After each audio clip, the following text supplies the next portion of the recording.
مگر میں سبوں کو دیکھ رہا ہوں. ذرا پیچھے والے کہیں سبحان اللہ. ہاں ماشاء اللہ. شعر پڑھ رہا ہوں. میں مطمئن ہوں شفاعت میرے رسول کی ہے. آپ مطمئن نہیں ہیں کیا؟ سرکار علیہ تحیت و ثنا کی شفاعت کبریٰ اگر ہمیں نصیب ہو جائے تو انشاءاللہ دارین کی سعادتیں ہمارے لیے ہوں گی. لکھتے ہیں میں مطمئن ہوں شفاعت میرے رسول کی ہے اور رسول میرے ہیں جنت میرے رسول کی ہے.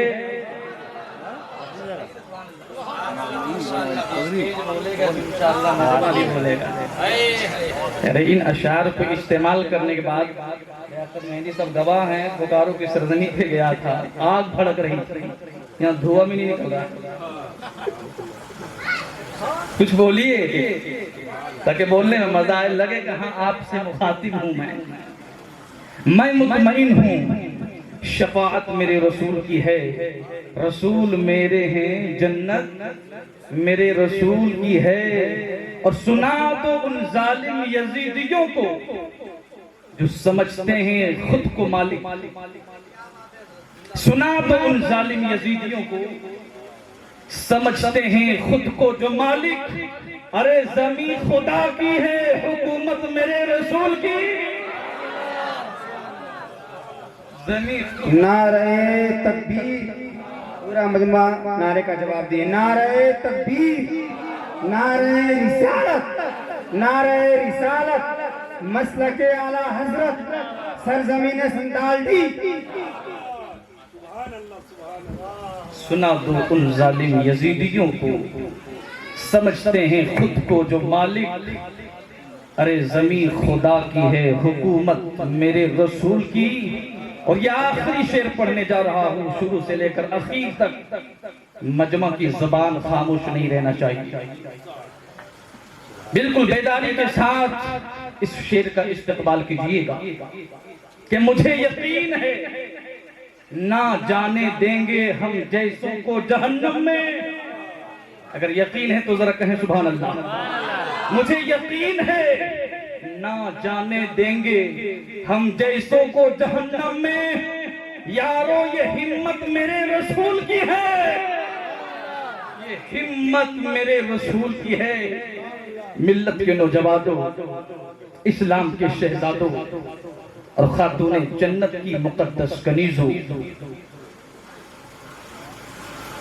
میں آپ کو ایک بات بتانے جا رہا ہوں. یہ اتنا بڑا جلسہ, اتنا خوبصورت مجمع اور اسٹیج پہ بیٹھے علماء کی مقدس جماعت, یہ حاضر کیوں ہے؟ کیا صرف کانوں کا چسکا لینے کے لیے؟ ہمارے جلسوں کا مقصد آج بے بنیاد ہوتا جا رہا ہے. چونکہ میں آپ کا امام ہوں, میں آپ سے ہمیشہ مخاطب ہوتا رہتا ہے, اس لیے میں چاہوں گا آج اس طرح بھی کچھ مخاطب ہو جاؤں. آج ہم نے جلسے کا مقصد یہ سمجھ رکھا ہے, ہمارے جلسے میں بہت سارے لوگ جمع ہو جائے, یعنی بہت بڑا مجمع جمع ہو جائے تو ہمارا جلسہ کامیاب ہو گیا. صبح سویرے چوک چوراہوں پر جلسے کی شہرت ہو جائے تو سمجھتے ہیں کہ ہمارا جلسہ کامیاب ہو گیا. یا جلسے میں نوٹوں کی خوب برسات ہو جائے تو سمجھتے ہیں کہ ہمارا جلسہ کامیاب ہو گیا. یا جلسے کے اندر بہت زیادہ نعرہ لگ جائے تو ہمارا تخیل بھی یہ بتاتا ہے کہ جلسہ کامیاب ہو گیا. مگر آپ کا امام آپ سے مخاطب ہو کر درس وفا دینا چاہتا ہے. ایک آخری بازار کے سرزمین پہ بیٹھنے والوں, جلسے کی کامیابی کی دلیل لوگوں کا جمع ہونا نہیں ہے, صرف بیٹھ کر سن کر چلا جانا یہ جلسے کی کامیابی کی دلیل نہیں ہے. یاد رکھنا, خوب نوٹوں کی برسات کر دینا, خوب نعرے پہ نعرہ لگا دینا یہ جلسے کی کامیابی کی دلیل نہیں ہے. آپ کہو کہ مولانا ظہور القادری پھر جلسے کی کامیابی کی دلیل کیا ہے؟ تو آپ کا امام آپ سے کہنا چاہتا ہے سنو جلسے کی کامیابی کی دلیل یہ ہے. علماء کی حمایت چاہوں گا, علماء کی حمایت چاہ کر کے آپ کو یہ پیغام محبت دینا چاہوں گا. جلسے کی کامیابی کی دلیل یہ ہے, ہاں اگر کوئی بے نمازی بیٹھا ہو تو جلسے کی برکتوں سے نمازی بن کر کے اٹھے. ہاں اگر کوئی شرابی بیٹھا ہو, کوئی جباڑی بیٹھا ہو تو زہد و تقویٰ کا ہوکر بن کر کے اٹھے. اگر کوئی ظالم و جابر بیٹھا ہو تو عدل و انصاف کا پیکر بن کر کے اٹھے. اگر کوئی لڑائی جھگڑا کرنے والا, فتنہ فساد برپا کرنے والا بیٹھا ہو تو آپس میں بھائی چار کی اور صلح پیدا کرنے والا بن کر کے اٹھے. ہاں اگر کوئی ماں باپ کی نافرمانی کرنے والا بیٹھا ہو تو ماں باپ کی خدمت گزار بن کر کے اٹھے. اور مجھے کہنے دیا جائے جلسے کی کامیابی کی دلیل تو یہ ہے, اگر کوئی جلسے میں غدار رسول بیٹھا ہو تو وفادار رسول بن کر کے اٹھے. یہ ہے جلسے کی کامیابی کی دلیل یارو.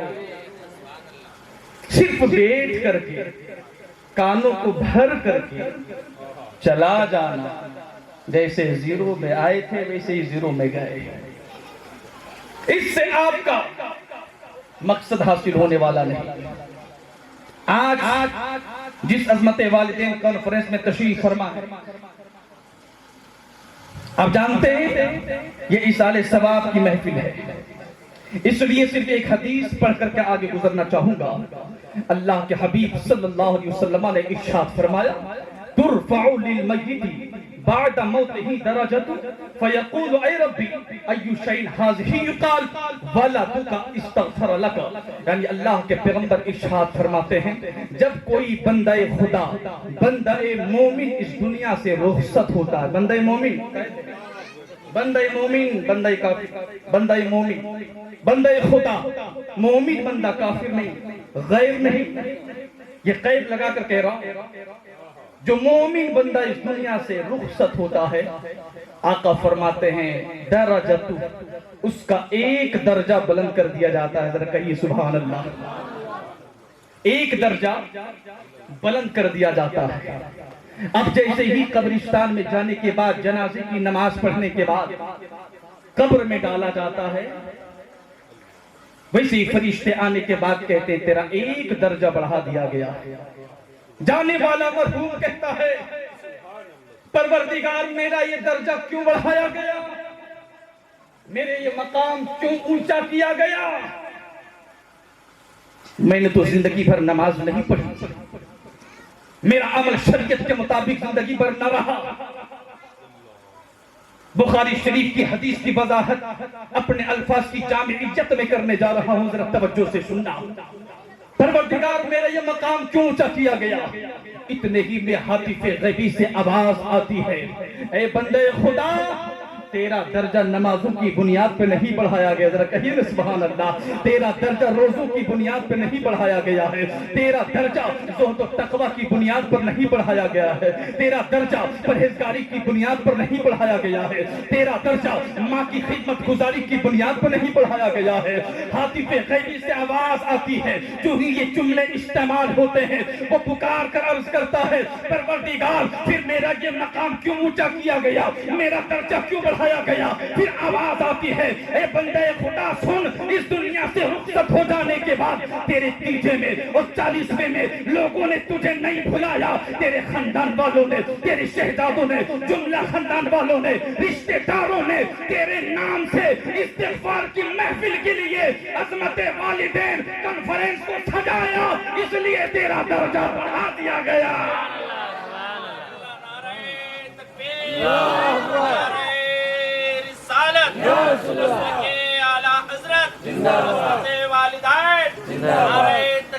جلدی آئیے, جلدی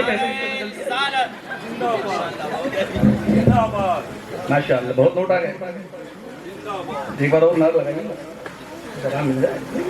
نعرہ تکبیر, نعرہ رسالت, اعلی حضرت, نعرہ تکبیر, نعرہ رسالت. تو سمجھے درجہ کیوں بڑھایا گیا؟ یعنی معراج بھائی کا یہ جلسے میں اتنا انتظام کرنا, اتنا خوبصورت اسٹیج بنانا، خوبصورت علماء کے چہروں کو جمع کرنا اور پھر پورے محلے کو کھانا کھلانا، یہ رائے گاہ نہیں ہے، یہ سب کے سب اس کا ثواب مرحوم و مغفور جناب سراج الانصاری صاحب کی روح تک پہنچ رہا ہے۔ اب کیا سمجھتے ہیں؟ مر گئے مٹ گئے غیروں کی طرح، نہ اذان ہے نہ سلام ہے نہ دعا ہے نہ کلام ہے۔ یارو الانتقال من مکان الى مکان آخر، موت کا مطلب ہے ایک دنیا کو چھوڑنا ہے، دوسری دنیا کو آباد کر لینا ہے۔ ذرا کہیے نا سبحان اللہ۔ اور میں بڑی ذمہ داری کے ساتھ کہنا چاہوں گا علماء کی تائید میں کہ ہمارا مر جانا اور گھر و بار کو چھوڑ جانا ان تمام چیزوں سے بہتر ہے قبر کی دنیا۔ کون سی دنیا؟ آپ کہو گے مولانا کیسی باتیں کر رہے ہیں آپ؟ جب تک ہمارا ابا گھر پہ تھا طبیعت خراب ہوتی ہاسپٹل میں علاج کرنے کے لیے لے جاتا، گرمی لگتی پنکھے کی ہوا دے دیتا، ملاقات کو دل چاہتا تو بیٹے سامنے آ جاتے، بیٹیاں سامنے آ جاتی۔ اب گھر و بار کو چھوڑ کر، عالی شان بلڈنگ کو چھوڑ کر اندھیری کوٹھری میں جا کر کے سو گیا ہے، تو بھلا اس گھر سے بہتر وہ مکان کیسے ہو سکتا ہے؟ سوال تو پیدا ہوتا ہے نا؟ سوال سمجھ میں آیا؟ مگر جواب بھی سنیے، ہاں اس مکان سے بہتر قبر کی دنیا ضرور بہتر ہے، اور 1% نہیں 100% بہتر ہے۔ اس لیے کہ آپ دل کی گہرائیوں سے بتائیے گا، جب تک اس دنیا کے اندر انسان موجود ہوتا ہے، مجھے بتائیے کہ اس دنیا میں رہنے کے بعد اس انسان کی ملاقات کسی فرشتے سے ہوتی ہے؟ ذرا بولیے نا نہیں۔ کیا کسی نبی سے ہوتی ہے؟ نہیں۔ مگر ملت کے نوجوانوں، جیسے ہی روح قفس عنصری سے پرواز کرتی ہے اور لوگ رشتے دار آنے کے بعد گاؤں والے محلے والے قبرستان میں لے جاتے ہیں، جنازے کی نماز پڑھانے کے بعد جیسے ہی قبر کے حوالے کرتے ہیں، ملت کے نوجوانوں قبر میں جاتے ہی فرشتوں سے ملاقات ہو جاتی ہے۔ اور قسمت کی معراج یہ، قبر میں جاتے ہی سیدہ آمنہ کے لال سے ملاقات ہو جاتی ہے۔ یہ کم بڑی قسمت ہے یارو، یہ کون نقصان بجا۔ سوچئے ذرا اس مکان سے بہتر وہ مکان ہے یا نہیں؟ اور میں کہنا چاہوں گا، ہمارے حاجی صاحب بھی کچھ بیٹھے ہوں گے، بہرحال اللہ سب کو حج نصیب کرے، مدینے کا مسافر بنائے۔ مگر میں پوچھنا چاہتا ہوں، 4-5 لاکھ روپے خرچ کرنے کے بعد مکہ کی سرزمین کو جاتا ہے، مدینہ کی دہلیز کو چھوتا ہے، مگر جانے کے بعد کیا دیکھتا ہے؟ مسجد نبوی کا مصلی دیکھتا ہے، مسجد نبوی کے میناروں کو دیکھتا ہے، مسجد نبوی میں جانے کے بعد نمازیں ادا کرتا ہے، گنبد خضرا کی زیارت کرتا ہے، ریاض الجنہ کو دیکھتا ہے۔ مگر یاروں میں پوچھنا چاہتا ہوں، 4-5 لاکھ روپے خرچ کرنے کے بعد چہرے رسول نہیں دیکھتا، روزے رسول دیکھتا ہے، مگر قسمت پہ قربان جاؤ، جیسے بھی موت کا فرشتہ موت کا ویزا لے کر کے آتا ہے تو چہرے رسول دیکھ لیتا ہے۔ وہاں مدینہ میں روزے رسول اور قبر کی دنیا میں چہرے رسول۔ سبحان اللہ۔ میں آپ کو پوچھنا چاہتا ہوں، کون کون لوگ ہیں جو موت کی تیاری کر رہے ہیں؟ میں ذرا رخ پلٹنا چاہتا ہوں، یہی سے ورنہ بات لمبی ہو جائے گی۔ یہ ہماری بہن بیٹیاں بیٹھی ہوئی ہیں، ذرا کانوں کے پردے کھول کر کے سننا۔ میں ہر جمعہ کو آپ سے مخاطب ہوتا ہوں، سناتے رہتا ہوں، سناتا رہوں گا، مگر ان بہن بیٹیوں کے ساتھ مخاطب ہونے کا موقع بہت کم ملا، اور شاید کہ محرم میں جلسہ ہو کہ نہ ہو پتہ نہیں۔ اس لیے میں پیغام وفا دینا چاہوں گا خاتون جنت کی کنیزوں کو۔ آج جب 14-15 برس کی عمر ہو جاتی ہے، 14-15 سال کا آدمی ہو جاتا ہے، تو جانتے ہیں انسان پر ایک چیز فرض ہوتی ہے، یعنی نماز روزے وغیرہ۔ لیکن لڑکی جب بالغہ ہوتی ہے، توجہ کے ساتھ سنیے گا، لڑکی جب بالغہ ہوتی ہے نا تو ان پر نماز روزے تو فرض ہوتے ہی ہیں، دوسرا پردہ بھی فرض ہو جاتا ہے، دوسرا پردہ بھی فرض ہو جاتا ہے. آپ نہیں دیکھتے بازاروں میں، فنکشنوں میں، میری ہال میں، ولیمے میں، منگنی میں، برتھڈے کی پارٹیوں میں یہ بہن بیٹیوں کا پردہ کرنا تو بہت دور کی بات ہے یارو. ان کی نانیاں، خلائیں، دادیاں بے حیائی و بے غیرتی کے مجسمہ بنی ہوتی ہیں. میں پوچھنا چاہتا ہوں زلفیں بکھیر کر چلنا، راستوں پہ چلتے ہوئے ٹچ موبائلوں کو دیکھتا جانا، اپنا دوپٹہ سر سے اتار کر گردن پر لٹکا کر چلنا اور چست لباس پہن کر اپنے جسم کے ڈھانچے کو دکھانا، مجھے بتا کیا سمجھتی ہو کہ اس سے عزت ملنے والی ہے؟ اسلام قطعی اس کی اجازت نہیں دیتا. اسلام اسے کبھی برداشت نہیں کر سکتا، کبھی معاف نہیں کر سکتا. تمہاری ان بے غیرتی کاموں سے شیطان تو خوش ہو سکتا ہے، ابلیس تو خوش ہو سکتا ہے، بھوت پریت تو خوش ہو سکتا ہے، مگر خاتون جنت کی شہزادیوں اور کنیزوں مصطفیٰ راضی نہیں ہو سکتے، خدا راضی نہیں ہو سکتا، عائشہ صدیقہ راضی نہیں ہو سکتی، زینب و شہربانو راضی نہیں ہو سکتی.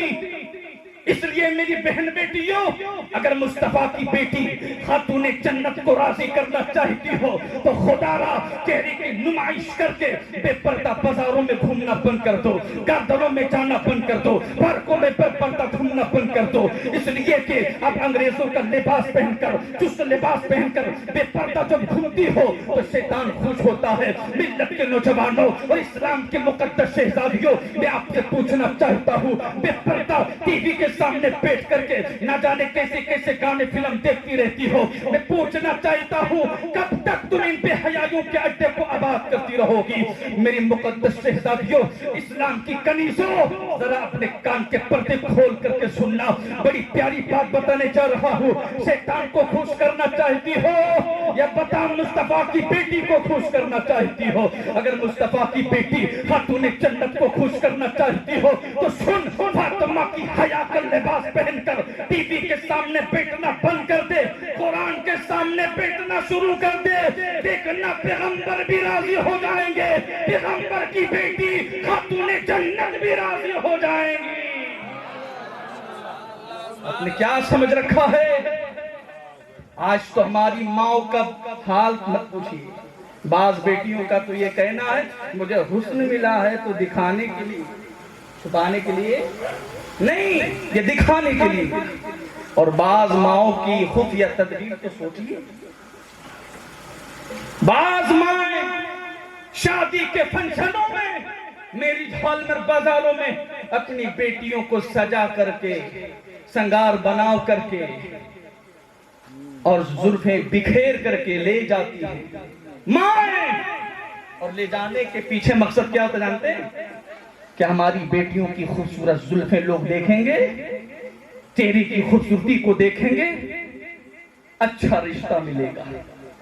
اللہ اکبر، یہ ہماری بے غیرت ماؤں کا حال ہے.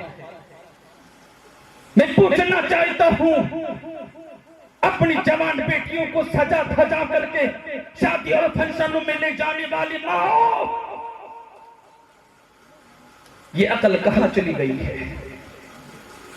بازاروں میں، فنکشنوں میں رشتے ضرور ملا کرتے ہیں مگر آبرو والا رشتہ نہیں ملا کرتا، عزت والا رشتہ نہیں ملا کرتا، حیادار رشتہ نہیں ملا کرتا، پردہ داری والا رشتہ نہیں ملا کرتا. ملتا ہے شرابی والا رشتہ ملتا ہے، جواری والا رشتہ ملتا ہے، حرام کھانے والا رشتہ ملتا ہے، بدعقیدگی کا رشتہ ملتا ہے، بد مذہبی کا رشتہ ملتا ہے. لیکن ان مقدس بیٹیوں کو سلام کرتا ہوں جو گھروں کے اندر با پردہ رہتی ہیں، با حیا رہتی ہیں، شرم و حیا کا پیکر بن کر کے خاتون جنت کی سیرت اور اداؤں پر عمل کرنے والی ہوتی ہیں. ان بیٹیوں کو دل سے سلام کرتا ہوں. اے بیٹیوں، گھبرانے کی ضرورت نہیں. اگر تم باحیا گھر کے اندر با پردہ رہو گی تو تمہارے رشتوں کا انتظام شیطان کی طرف سے نہیں، خاتون جنت کی طرف سے پرہیزگار ملے گا. اب خود فیصلہ بتا کر کے، تمہیں شرابی والا رشتہ چاہیے یہ پرہیزگار والے رشتہ چاہیے. کیا حال ہو گیا ہمارا. آج ہماری بہن بیٹیوں کے پاس، آپ کے پاس رہنے کے لیے کسی چیز کی کمی ہے؟ بڑی پیاری بات بتانے لگا ہوں، شاید اگر عمل کر لو تو جلسے کا مقصد کامیاب ہو جائے.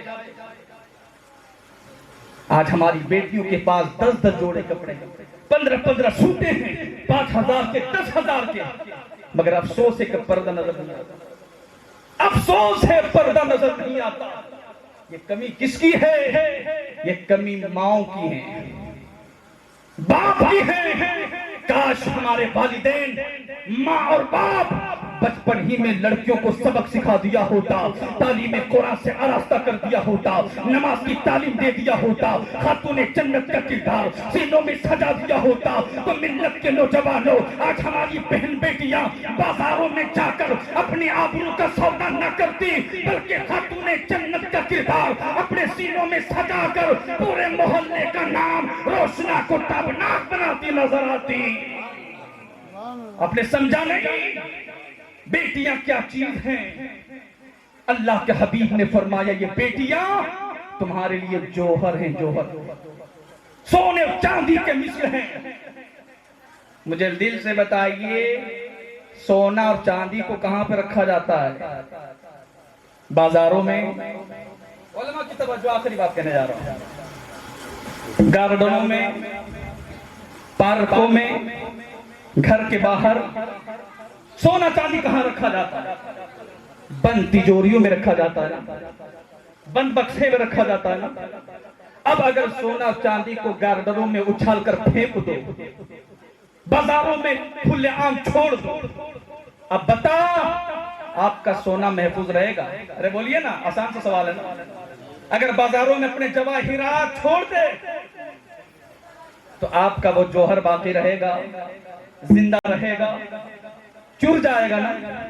بس بلا تشبیہ و تمثیل مصطفیٰ علیہ السلام بہن بیٹیوں کو جوہر کے مثل بتا کر یہ پیغام وفا دینا چاہتے ہیں. جس طرح بازاروں میں، گارڈنوں میں، پارکوں میں سونے چاندی کے پھینک جانے سے چوری ہونے کا خوف رہتا ہے، چور جانے کا خوف رہتا ہے، ایسے ہی بہن بیٹیاں جب آوارہ ہو جائیں گی، بازاروں میں گھومیں گی، بے پردہ پارکوں میں جائیں گی، تو یاد رکھنا ہماری بہن بیٹیوں کی آبرو کا سودا ہونا شروع ہو جائے گا، عزت سلامت نہیں رہے گی.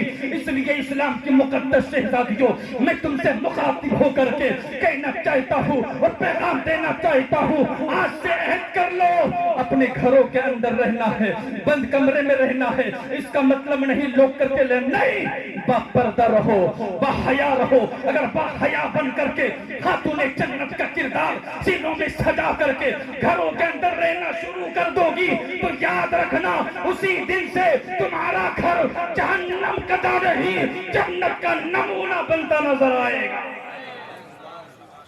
آپ چاہتے ہیں ہماری بہن بیٹیاں سلامت ہوں، ہماری بیٹیوں کی آبرو میں سلامت ہوں، تو خدا رہا ایسے کپڑا خریدنا بند کر دو. دیکھیں تو دوسرے کو حیا آئے. افسوس ہے کہ باپ کو خریدتے وقت حیا نہیں آتی.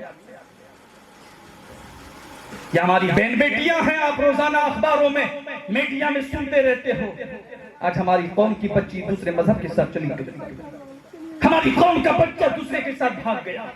یہ نوبت اس لیے آتی ہے کہ ہم نے بچوں کی گارڈنگ صحیح انداز میں نہیں کیا، شریعت مطہرہ کے مطابق نہیں کیا. اس لیے آپ چاہتے ہیں کہ ہماری قوم کے نوجوان بیٹے اور بیٹیاں سلامت رہیں، تو مصطفیٰ کی شریعت پر عمل کرنا شروع کر دو. بولو انشاءاللہ، انشاءاللہ. پڑھیے لا الہ الا اللہ محمد رسول اللہ صلی اللہ علیہ وسلم. استغفر اللہ ربی من کل ذنب واتوب الیہ وما علینا الا البلاغ. السلام علیکم ورحمۃ اللہ.